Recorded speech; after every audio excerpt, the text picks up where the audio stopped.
Bueno, muy buenos días, bienvenidos para este comentario para este 4 de enero, donde seguimos esta hermosa carta de San Juan y luego su Evangelio, que me parece que poco a poco viene ahondándonos sobre el sentido profundo de la vida cristiana. Dispongámonos pues a escuchar esta palabra del día de hoy y luego un breve comentario.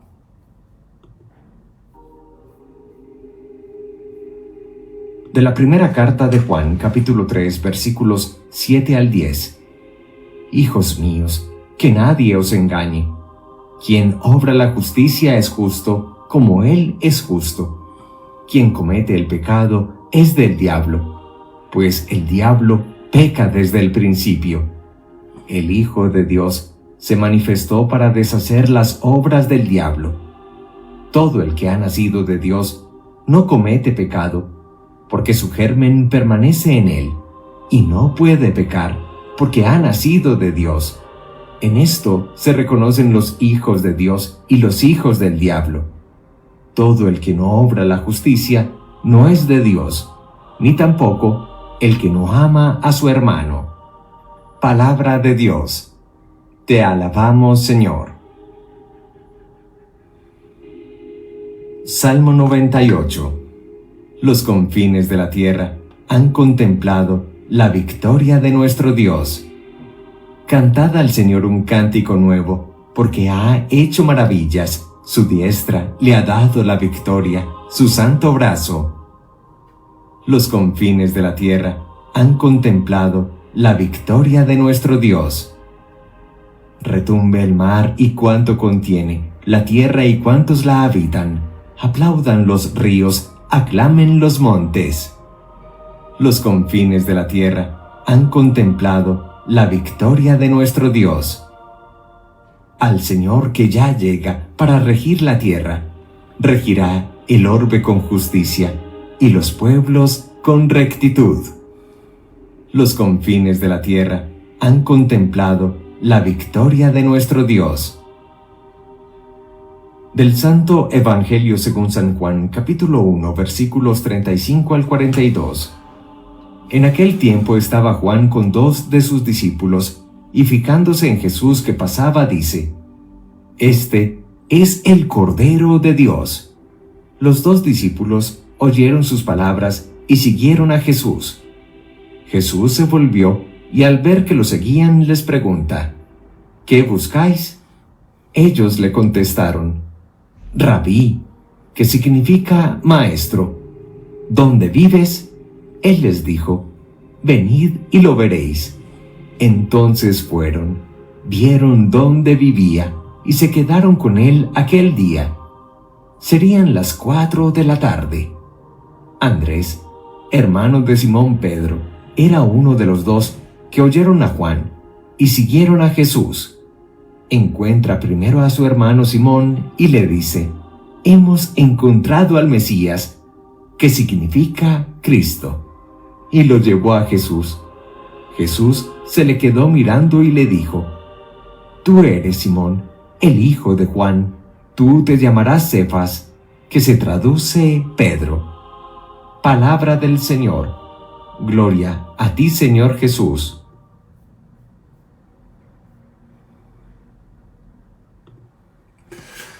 Bueno, hemos escuchado esta bellísima palabra del Señor del día de hoy.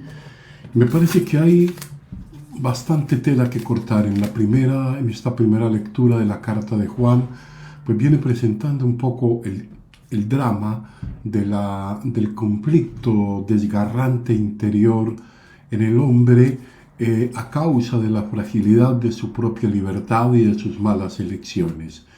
El hombre, creado a imagen y semejanza de Dios, esto debe quedar siempre salvaguardado. El hombre en su origen mismo fue hecho bueno, porque vio Dios que todo era bueno.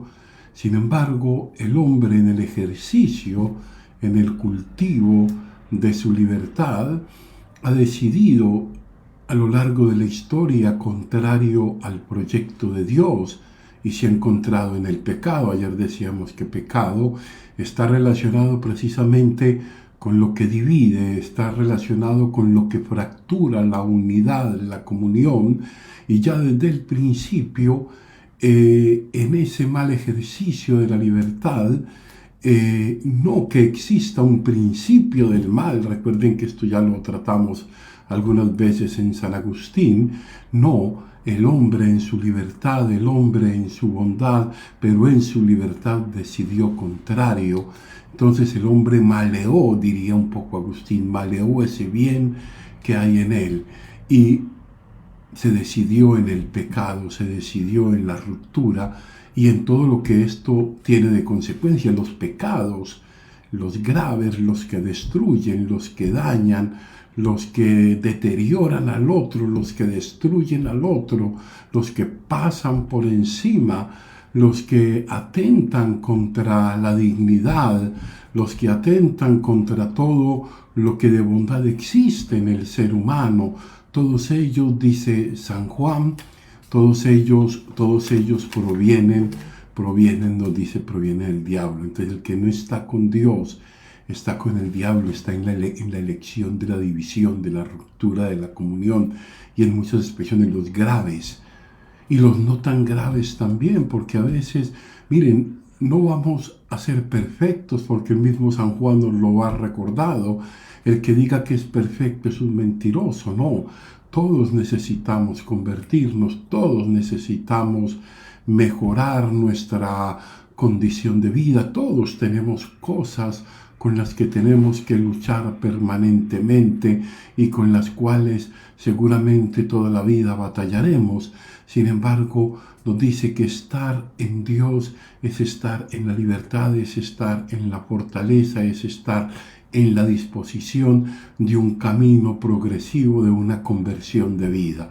Cada uno, pues mirémonos en qué medida estamos allí vinculados al pecado como ruptura, al pecado como división. Lo hemos dicho muchas veces, yo creo que en muchas de las homilías lo hemos repetido hasta la saciedad, de que allí donde hay división, allí donde hay intriga, allí donde hay malestar que divide internamente la familia, la comunidad, la pareja, podemos decir que está el diablo. El diablo está presente allí donde se destruye la comunión y la unidad en el amor que Dios quiere de nosotros, ¿no? Qué interesante esta bella palabra de San Juan. Miren, y aquí hay otro, vamos a entrarnos un poco en el Evangelio. El Evangelio me parece interesante. Voy a dejar solamente dibujado, lo voy a dejar dibujado en la reflexión para que cada uno de nosotros piense un poco cómo se ubica dentro de él. Miren esa figura fuerte, esa figura coherente, esa figura para nada protagónica, como que él es el que actúa, no, es aquel que prepara, aquel que dispone a los otros para que sigan al Señor, y hoy lo vemos con claridad. Los discípulos de Juan, estamos con Andrés, estamos en este momento, cuando escuchan, mire, ese es el Cordero de Dios. Nos dice, él lo señaló a él, no soy yo, es él el que quita el pecado del mundo, es él el sanador, es él el restaurador, es él el liberador. Y ellos van a seguirlo, ellos preparan a los otros para seguir al Señor. Esta es la labor, digamos, de una catequesis sensata, de una catequesis cristiana, una catequesis que prepara el camino del Señor para que le sigan a Él. Y es interesante este diálogo que se establece allí entre Jesús y estos discípulos. Ellos van y se acercan y Jesús les dice, ¿qué buscan o dónde vives? Estamos siempre buscando en qué dirección, a dónde ir, hacia dónde te diriges, dónde vives.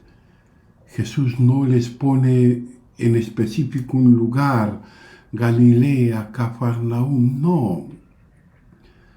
Él les dice una expresión que yo creo que es la que debemos meditar y que es la que nos posibilita adentrarnos en cualquier escenario del camino. Dice, vengan y vean. Vengan y vean ya supone hacer un camino, ya supone hacer un seguimiento, vengan y vean. Y ese encuentro de Jesús con él le llena de alegría a Andrés. Andrés va y avisa a Simón y dice: Simón, mira, hemos encontrado al Mesías.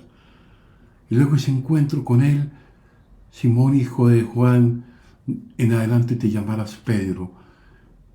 El encuentro, el gozo del encuentro con el Señor, ir a anunciarlo, ese anuncio de Andrés a su hermano.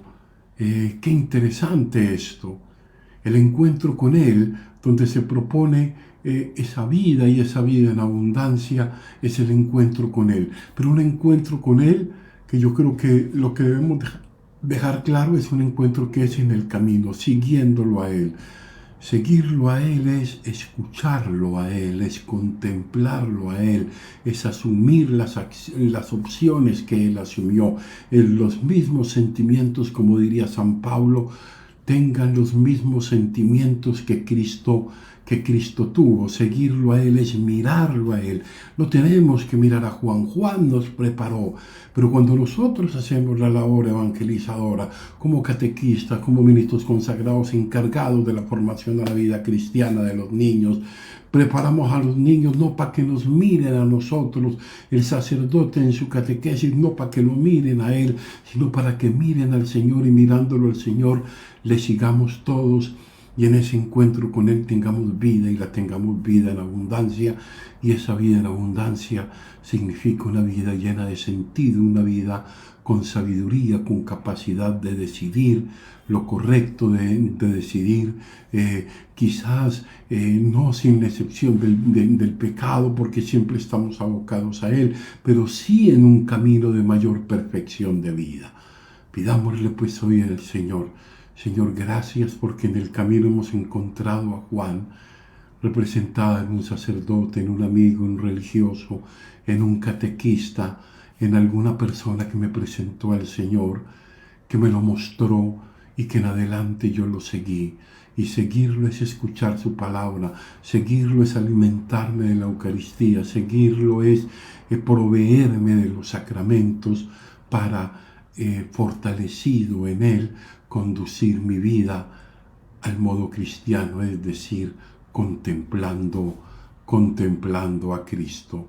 Gloria al Padre, gloria al Hijo y gloria al Espíritu Santo.